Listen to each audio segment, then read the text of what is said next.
à Marc pour son intervention qui était vraiment magnifique. Et ma question revient à savoir, parce que je me suis posé plusieurs questions. On en a déjà discuté sur le positionnement.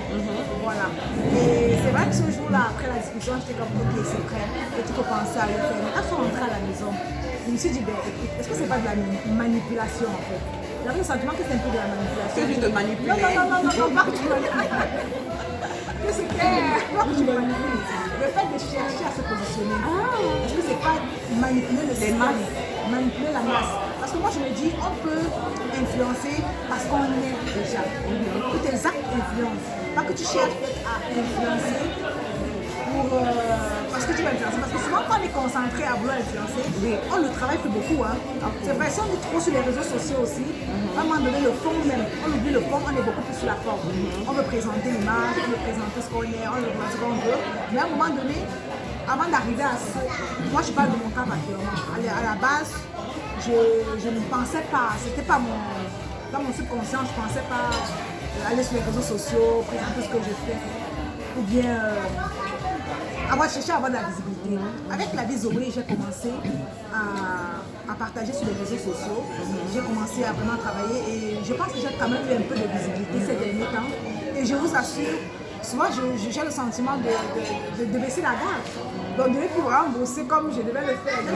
Ok, oui, poste cette photo-là. Alors que je n'étais pas souvent, je n'avais pas souvent dans la tête. Donc je faisais les événements, mais je ne postais jamais. Je ne savais pas que j'allais poster. Et oui, je me sens un peu. Est-ce qu'on ne peut pas se perdre là-dedans? En fait, ça un peu ma question. Bon, comment faire pour ne pas se perdre? Voilà, pour répondre, parce que tu as dit quelque chose qui a attiré mon attention, la manipulation.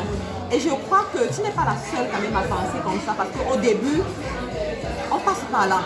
Et là, je veux vraiment te parler de l'industrie cinématographique. Pourquoi les gens se lèvent pour investir beaucoup d'argent pour faire des films? Ne pensez pas que ce n'est que le divertissement. Au-delà du divertissement, il y a ce qu'on appelle l'influence. Pour faire rentrer un certain système de pensée dans une nation, on passe par ça. Vous comprenez? Ça veut dire que l'influence aujourd'hui, que tu le veuilles ou pas, si tu ne cherches pas à influencer, quelqu'un d'autre va t'influencer et influencer tes enfants d'une manière ou d'une autre.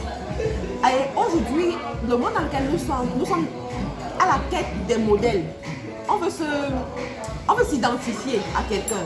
On est à la quête des repères, on cherche des repères quelque part. Et il faut des personnes qui sont conscientes d'abord pour pouvoir se positionner et montrer ce chemin à d'autres personnes. Ça revient peut-être à certaines personnes se disent que bon, moi je ne suis pas encore arrivée, je ne suis même pas encore millionnaire. Si on regarde mon compte bancaire, je dis on ne va pas avoir 1 million dedans. Mais qu'est-ce que je vais dire à quelqu'un? Non, tu as compris quelque chose que d'autres personnes n'ont pas encore compris. Et c'est largement suffisant. On a vu des mamans qui ne sont jamais allées à l'école avoir des enfants médecins, des enfants ingénieurs, mais elle n'a pas le CEP. Pourquoi? Parce qu'elle a compris que l'école est importante. Et elle a montré ce chemin à son enfant. Elle a influencé son enfant quelque part. Donc ça déjà c'est très important. C'est notre responsabilité en fait, en tant qu'enfant de Dieu, en tant que personne consciente, personne altruiste aussi, de se positionner pour montrer ce chemin à d'autres personnes. Alors, par rapport à la gestion du temps, t'occuper de tes affaires et être sur les réseaux sociaux, ça c'est vraiment savoir prioriser tes actions, quoi. Savoir qu'aujourd'hui, bon, je vais poster. Si tu ne peux même pas poster, tu peux avoir une community manager qui poste pour toi et qui fait ce travail pour toi. Prendre les rendez-vous. Moi, je fonctionne avec rendez-vous. Si je n'ai pas prévu parler avec toi aujourd'hui, je ne pourrais pas parler avec toi. Et je connais avec qui je dois parler au moins 24 heures à l'avance, avec les rendez-vous. Autrement, ton temps, voilà, tu ne gères plus ton temps. Et tu ne peux plus performer comme tu dois normalement performer. Donc, si tu organises tout ça, ça va aller. Ça va aller. J'aimerais rajouter qu'ils nous accompagnent aussi dans cette organisation-là. Pour l'instant, pas encore. J'aimerais ramener aussi un élément de réponse par rapport à la visibilité. De nos jours, nous sommes à l'ère du digital. Toutes les entreprises, et en plus avec la crise sanitaire qu'il y a eu, tout le monde est passé au digital, tout le monde est passé sur les réseaux sociaux. Même la grand-mère, ma mère a 70 ans, elle manipule correctement Facebook Et je dis bien 70 ans. Et WhatsApp. Donc nous sommes vraiment, elle partage même des vidéos. Donc nous sommes à l'ère du digital. Et les entrepreneurs d'aujourd'hui, ce sont les entrepreneurs du digital. Ce sont les entrepreneurs qui sont sur les réseaux sociaux. Comment tu vas faire parler de ton produit ou alors de ton service? Tu peux le faire parler même si tu n'es pas sur les réseaux sociaux. Mais avec les réseaux sociaux, c'est-à-dire que ta sphère d'influence sera dans les 4 continents. On va te connaître partout. Donc ce n'est pas du voyeurisme, ce n'est pas de la manipulation. Tu es juste dans ta mission de vie en fait. Tu es en train de passer ton message qui doit être écouté au travers les 4 continents. Hein? Merci. Oui. Aussi par rapport au sujet de la manipulation, il est vrai qu'avec les réseaux sociaux, beaucoup de personnes s'inventent des vies en fait. C'est-à-dire que j'étudiais un petit peu par rapport au marketing et tout ça sur les réseaux sociaux. Et j'ai vu que apparemment c'est possible de louer un jet privé pour 200 €, tu t'assois dedans, tu fais comme si tu es en train de voyager, on te prend en photo et puis tu postes ça sur les réseaux. C'est possible de s'inventer tout un tas de vies. En fait, je crois qu'on peut louer des sacs à main, il y a tout un tas de systèmes où on peut s'inventer des vies et faire croire des tas de choses aux gens.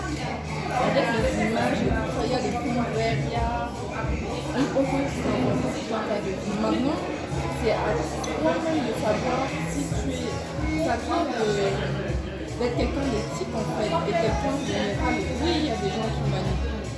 Oui, il y a des gens qui montrent, qui vendent du rêve, même sans être des influenceurs, même des gens qui ne vendent rien, qui vendent du rêve, il faut semblant d'être dans le bonheur éclatant alors qu'ils vivent le feu.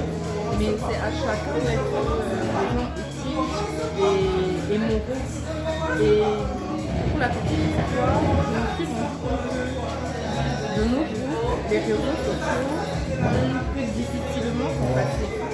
Parce que quand on cherche quelque chose, on n'est plus autant où avant il y avait l'annuaire, tu cherches ce dont tu as besoin. La plupart des gens ont des smartphones, ou si tu n'as pas quelqu'un avec qui tu cherches ton smartphone. Dernièrement, je cherchais pour regarder des appartements, regarder le logement à l'île d'Endroit, là, je cherchais. J'ai regardé. Ma fille voulait manger des beignets. Je lui ai dit, je ne sais pas où il y a les beignets à cette heure-ci. Elle a tapé beignets Douala. Wow. Mais il n'y a pas. Et des fois même, une des choses que parfois les Camerounais ont se plaint à Paris, c'est que des fois tu veux découvrir des restaurants africains à Paris, tu tapes, il n'y en a pas. Parce qu'on n'a pas ce réflexe à les réseaux sociaux. On perd des clients et on ne peut plus s'en passer en fait. Et comme l'a dit Alexandra, avec le Covid, là, le travail à distance, c'est le moyen de se faire connaître. C'est un annuaire en fait. Tu cherches des tresses. Moi, quand je suis arrivée, je cherchais cheveux naturels. Je vais sur Google parce que je ne sais pas. Et il y a un truc que je vais dire. Quand tu viens de l'étranger, tu ne sais pas d'abord la chose que tu vas demander, on va t'expliquer, on va te... Donc pour être un minimum autonome, tu vas sur internet, tu demandes, tu sais qu'on va te conduire là où tu as besoin d'aller, tu vas aller chercher le nom et tu n'auras pas de problème. Donc voilà, Est-ce qu'il y a des...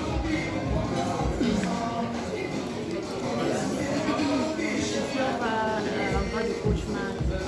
Une des difficultés que je rencontre, Vous entendez? Quand je vais parler de ça, il faut construire son image, il faut influencer, il faut avoir au minimum 1000 likes sur les réseaux sociaux. Et c'est une difficulté pour moi, en fait, qui propose un service. Moi, je vois ça comme une difficulté. Comment est-ce que tu vas venir chaque jour et dire aux gens, je fais du stockage, de la livraison, collecte le paiement? Comment faire pour avoir posté tout le temps avec des informations différentes alors que je offre un service précis? Et comment maintenant faire pour développer cette communauté si bien qu'un jour, on vient sur la page de Libre Express et on voit 2000 likes? Je ne sais pas. Parfois, je ne dis pas chaque jour parce que je me dis, mais on sait que tu fais des stockages. Pourquoi est-ce que tu vas dire ça chaque jour? C'est un peu ça. Donc, j'aimerais savoir comment faire. Très bonne question. Je crois que ça, c'est vraiment une bonne question et ça, beaucoup de gens vont se retrouver dans cette question. Alors, première des choses, tu peux augmenter le nombre d'abonnés de ta page par la sponsorisation, la publicité Facebook, comme j'ai dit. Il n'y a pas de mal.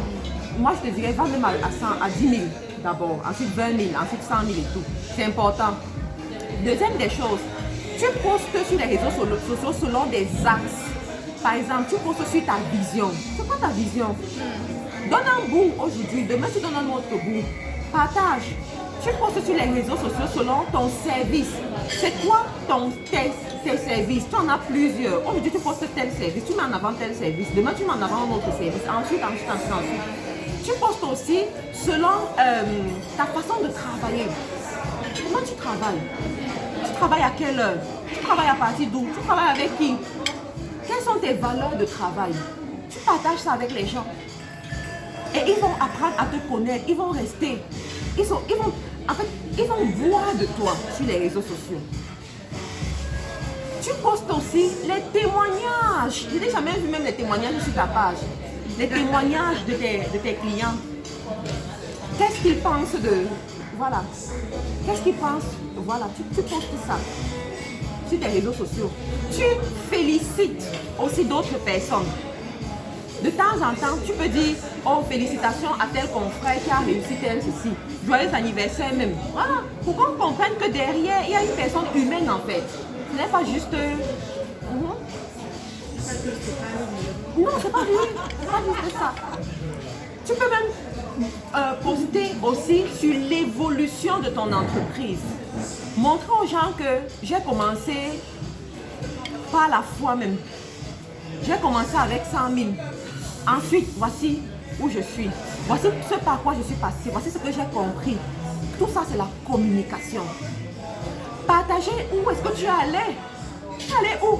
Est-ce que Bibo Express n'est jamais représenté quelque part? Si tu es représenté quelque part, tu dois faire connaître, qu'on comprenne que Bibo Express, c'est quand même une entreprise sociale. Qui a un côté social, qui va quelque part. Pourquoi tu postes que tu étais à tel endroit avec les gens en tant que personne? Et pourquoi les gens aiment ça? En tant qu'entreprise aussi, on a besoin de voir ça. Tu postes que voilà, Bibo Express a été partenaire à l'événement, relève ton image, branding et tout. C'est ça. Pour qu'on comprenne que waouh, oh, voilà. Ok. Voilà. Tu vois que tout ça c'est déjà tellement de sujets que si tu commences à... Tu postes aussi sur ta vision, avec tes projets. Nous avons pour projet nous sommes ici et nous avons pour projet de faire telle chose. Pour que les gens comprennent que, mais il y a une stratégie derrière cette entreprise. Cette entreprise est en train d'aller quelque part. Tu vois un peu. Voilà un peu. Je peux ajouter quelque chose. Alors, ça va dans le même candidat que la Karine. Là, c'est le neuromarketing. L'esprit humain, avant d'acheter, va voir le produit ou le service 7 à 8 fois. Donc, il faut que tu sponsorises et il y a 3 types de personnes. Il y en a quand ils voient la publicité, ils sont focus, ils sont speed, les gens qui agissent. Parce qu'il y a 4 types de personnalités par instinct. Donc, il voit la pub une fois, il va payer. Il y en a d'autres qu'il faut qu'ils voient, ils revoient. Ils vont voir des commentaires, est-ce que les gens ont dit ci, est-ce qu'on a dit ça pour pouvoir se lancer à l'action. Il y en a qui vont passer à l'action parce que X, Y, Z qui connaissent ont fait le pas et ils vont le faire passer. Donc il faut tout le temps sponsoriser ces pages pour se faire voir. Parce que le potentiel prospect d'aujourd'hui sera ton futur client de demain. Et plus tu vas pérenniser dans ta communication, plus tu vas agrandir ton champ visuel et tu vas fidéliser une bonne équipe qui va maintenant faire la pub pour toi. Donc je pense qu'il faut tout le temps te faire voir. Et ça revient à ce qu'elle dit, produire du contenu énormément. Et les sponsorisations aussi, ça montre que tu es humaine. le marketing social. Participer à des événements, faire X, Y, Z, montrer qu'au-delà du Bibo Express, on accompagne des gens. Au-delà de livrer des colis, tout ce qui va avec, ils sont des humains. Donc c'est ce que je voulais J'avais vu Bibo Express comme les entreprises Foku, Kiforu. Moi je n'ai jamais vu qui est derrière Kiforu, qui est derrière Foku. Ça c'est la mauvaise stratégie. Leurs produits. C'est vrai que j'ai jamais mis ma photo sur Bibo Express parce que je sais que c'est mon entreprise qui doit être mise en avant. Et pas moi, c'est mon service en fait. Est-ce que je dois aussi mettre mes photos là-bas pour montrer que c'est moi la PDG de cette entreprise? Oui, en fait, par rapport à ça, je veux dire, oui, c'est possible. Tu peux communiquer sans qu'on ne te voie. Mais considère aussi l'entreprise comme une personne, mais morale. C'est une personne. Donc une personne aussi, elle va assister à des événements. L'entreprise sera représentée à des événements. Comme dernièrement, la Viso était représentée au WeConnect. Tu vois? Donc, considère tout ce que je t'ai dit là pour la personne morale qui est l'entreprise. Si tu veux garder ton identité secrète. Mais aujourd'hui, tu ne veux pas mettre ça en avant. Non, mais je vais te dire que dans ce siècle-ci, les entreprises qui prospèrent même le plus, surtout les entreprises digitales, ce sont les entreprises où on connaît les promoteurs. Parce que le digital, c'est le monde de la confiance. On s'attache en fait au leader. On se reconnaît dans ce leader. Regarde un peu Mark Zuckerberg. Moi, je suis abonnée à sa page, ça fait 2 ans aujourd'hui. Et c'est-à-dire, le gars, c'est un fin stratège. Avant de te lancer un produit, il vous prépare d'abord sur Facebook. Et quand il lance, tout le monde se verse dessus. Tu vois? C'est ça en fait.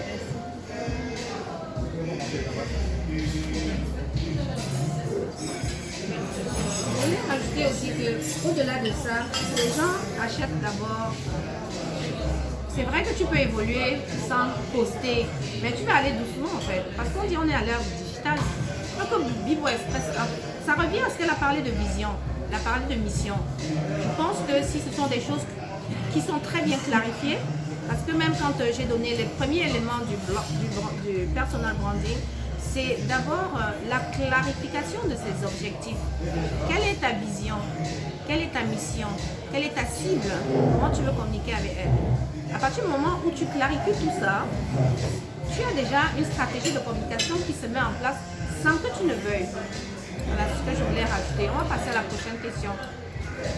Est-ce qu'on est obligé d'associer son image à tout ce qu'on a? Ça va revenir la question. Ok. J'ai répondu à ça, hein? Ok.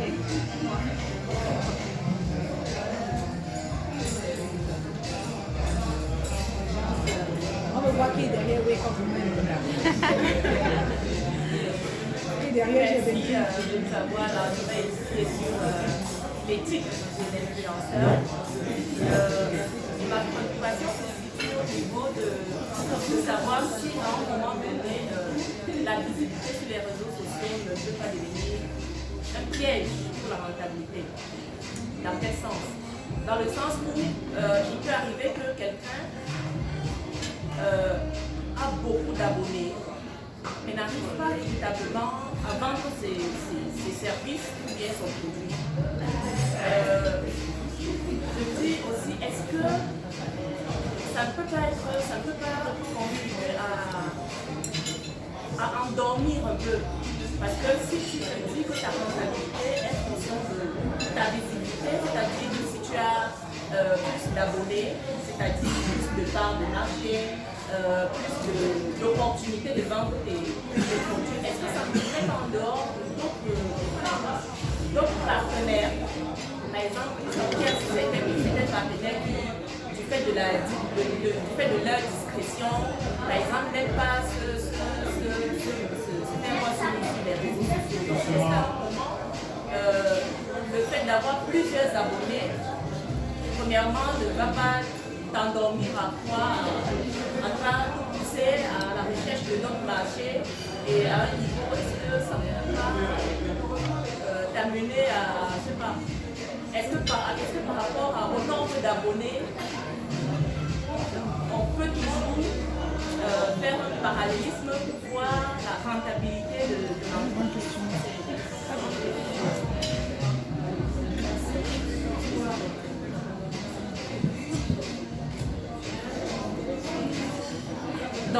Ça, c'est vraiment une bonne question. Et je vais vous raconter une petite histoire. Il y a une influenceuse que je suis. Et elle a, à l'époque, je crois qu'elle avait 800 000 abonnés sur Instagram. Et un jour, elle annonce des formations en maquillage, en make-up. Et tous ses abonnés qui réagissent régulièrement commencent à l'insulter, à se moquer d'elle. Et elle avait mis le prix de la formation à 50 000. Ils ont dit c'est trop cher. Tu veux nous arnaquer, tu veux voler notre argent, on n'a pas d'argent et tout. Et j'étais tellement surprise. Je me suis dit, mais attends, sur tous ces abonnés, comment est-ce qu'ils peuvent crier pour 50 000 francs? J'étais choquée. Alors qu'à côté, tu as d'autres personnes qui ont peut-être 1000 abonnés là et vendent des services à 500 euros, 1000 euros. Et les gens disent merci. Les gens reviennent sur la page pour dire merci. Du coup, ça m'a fait comprendre que en ligne, il y a ce qu'on appelle la qualité de l'audience. La qualité de l'audience est très importante. Il faut construire une audience qualitative et non juste quantitative. Comment faire Parce que oui, il y a toute une stratégie. Moi, je vais derrière, je regarde dans une image quelqu'un, je dis tiens, j'aime bien, bon, je m'abonne comme ça, mais c'est ce que beaucoup de gens font en général. Mais comment nous, on peut justement attirer des personnes de qualité. Des personnes de qualité. Ok, il y a deux méthodes. La première méthode, c'est de façon organique, c'est-à-dire toi-même, à travers le contenu de qualité que tu partages. Parce que les gens font des recherches, les gens partagent et ton contenu peut se retrouver entre les mains d'une personne qui a besoin de ça. Et la personne s'abonne parce qu'elle veut suivre, elle a un intérêt par rapport à ce que tu proposes. Et la deuxième méthode, c'est de faire pas la sponsorisation. Ça veut dire que tu vas chercher ton prospect. Et quand tu vas chercher ton prospect, tu dois connaître c'est quoi l'avatar de ton client idéal. C'est sur la base de l'avatar de ton client idéal. Mon client idéal, c'est une femme. C'est une femme qui vit dans telle région du monde.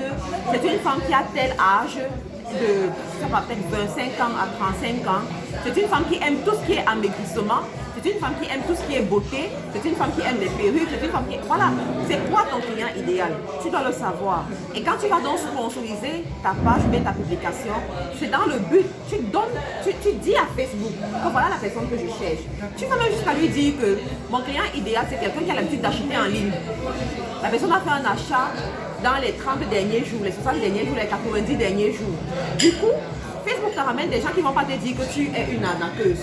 Parce qu'ils ont l'habitude, ils savent qu'on peut acheter chez un inconnu.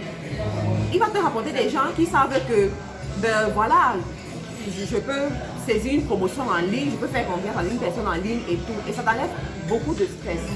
Tu vois? Donc c'est très important. Cependant, j'aimerais ajouter que lorsque tu fais recours à un influenceur, parce que beaucoup ici, vous allez regarder une personne et dire que oh, comme la personne a 100 000 abonnés, ça veut dire qu'elle a beaucoup d'argent. Ou bien la personne a... Non, ça n'a rien à voir. Comme j'ai dit, il y a la qualité de l'audience. Et il y a aussi la façon de savoir profiter de cette audience-là. Il y en a qui ne savent même pas le faire. Dernièrement, mon mari et moi, on a découvert une application sur YouTube qui te permet de savoir quel est le nombre d'abonnés d'une chaîne YouTube, même si elle n'a pas exposé le nombre d'abonnés. De savoir quel est le chiffre que la chaîne YouTube fait par jour, par mois, par an. Oui, cette application, on a passé le temps à regarder. Et on est tombé sur certaines chaînes YouTube qui avaient plus de 200 000 abonnés. Et on se disait que waouh, ces gens se font beaucoup d'argent. On s'est rendu compte que effectivement, ils ont la possibilité de se faire de l'argent, mais ils ne se font même pas de l'argent parce qu'ils n'ont même pas déclaré dans quel pays ils sont enregistrés. Donc juste ça, ils n'ont pas déclaré. Du coup, l'argent qu'ils auraient pu avoir, ils n'ont pas. Vous comprenez? La taille de l'audience est importante, mais la qualité de l'audience et savoir utiliser cette audience encore, c'est beaucoup mieux. Il y en a qui ont une audience peut-être même de 500 personnes, mais viens voir le chiffre d'affaires qu'ils font derrière les 500 personnes. Parce qu'ils savent le faire. Vous savez, dans la vie, hein, si tu ne vends pas quelque chose à quelqu'un, la personne n'achètera pas. Si tu ne mets pas un prix sur quelque chose, les gens ne viendront pas le prendre. Ils ne viendront pas le faire. Donc c'est à toi de te dire que ah, moi j'ai une audience, je peux mettre ça en avant, je peux mettre ça en avant, je peux mettre ça. Même si ce n'est pas à toi, tu peux même mettre les services d'autres personnes en avant pour faire vivre cette audience-là, pour éduquer. Parce qu'on éduque aussi une audience, hein. On éduque une audience. Et ça va se faire. présidente. On va passer juste à la dernière question parce qu'on va faire la dernière partie. On a des livres là, alors on vous a fait passer ça. Donc les personnes qui sont désireuses d'avoir aussi voilà, les livres, approchez-vous de Karine Éthique. Voilà, voilà, par rapport à ça, je vais juste rajouter un petit peu ce qu'elle a dit. C'est en fait tel tu penses, tel tu es.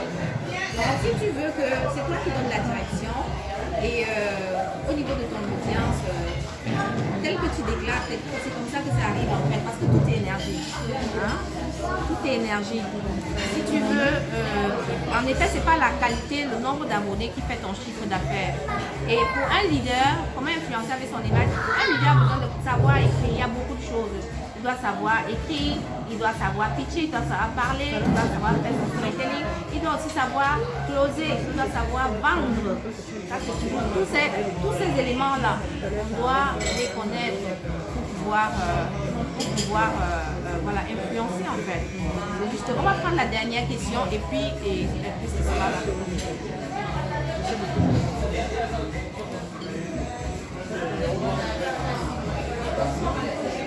Bonsoir.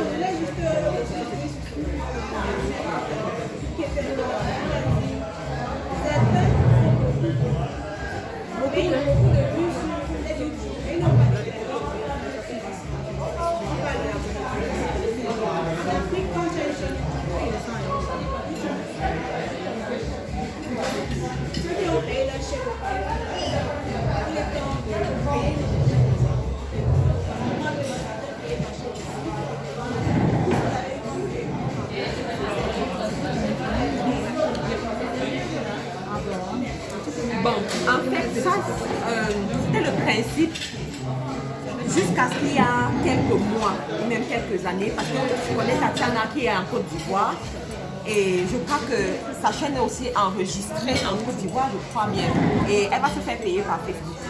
Par YouTube.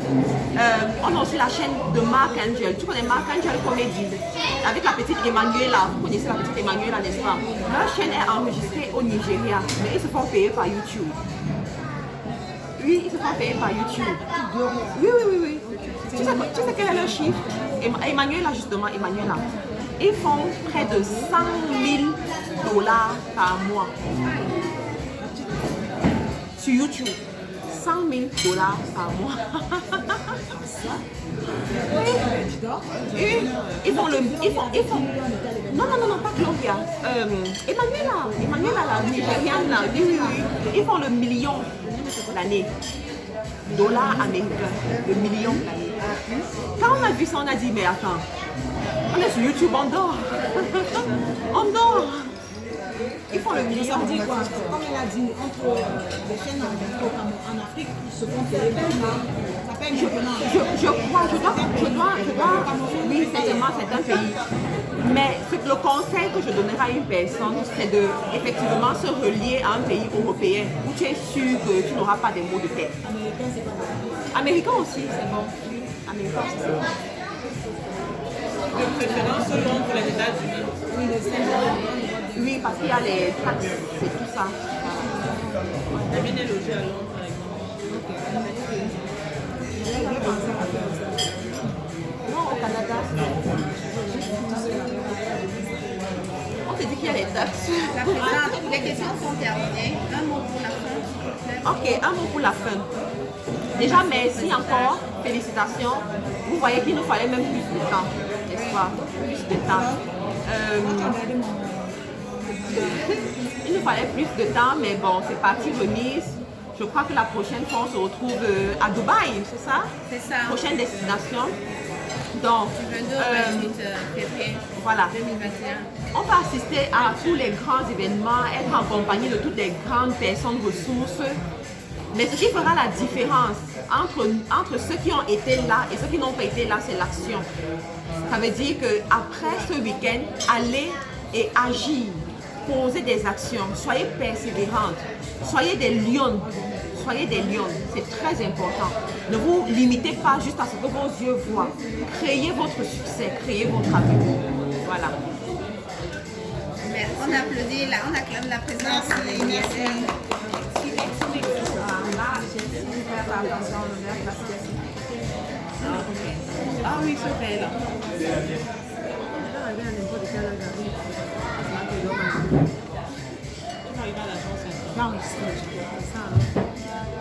Merci encore. Merci à tout encore d'avoir été là. Et puis, croyons que toutes les informations, tout ce que vous avez appris, mettez juste en pratique. Comme le disait la présidente, on a Yaoundé la semaine prochaine. Donc, partagez l'information autour de vous. Et Dubaï aussi. Donc, j'invite toutes les personnes qui veulent être partenaires de la Personal Branding Tour, qui seront aussi à Dubaï, à prendre des informations auprès de nous, auprès de moi, auprès de la coach Marc. Merci encore à tous et puis on va passer au réseautage, les échanges d'adresses et tout ça. Et ce sera terminé. Merci encore. Puis il y a les livres de Julien, de la Comment les gens pensent? Est-ce qu'il y a des personnes qui sont intéressées par le livre? Ah, ok. Il y a...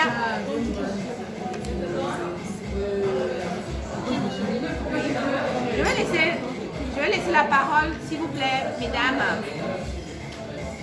Votre attention, s'il vous plaît. Je vais laisser la parole au pasteur et coach Johanna qui va vous parler de son livre qui est sorti récemment. C'est un livre qui est un des best-sellers, voilà, parce que les gens ont souvent tendance à confondre soumission à esclavage, à tout ce que vous pouvez penser, whatever. Donc, elle va vous en dire plus sur ce livre-là que je recommande à toute personne d'en avoir un exemplaire. Aussi, même si vous ne vous sentez pas dans le besoin vous pouvez acheter pour offrir à une sœur, à une tante, à une autre personne. Donc, je laisse la parole au pasteur et coach Johanna Jamel. S'il vous plaît.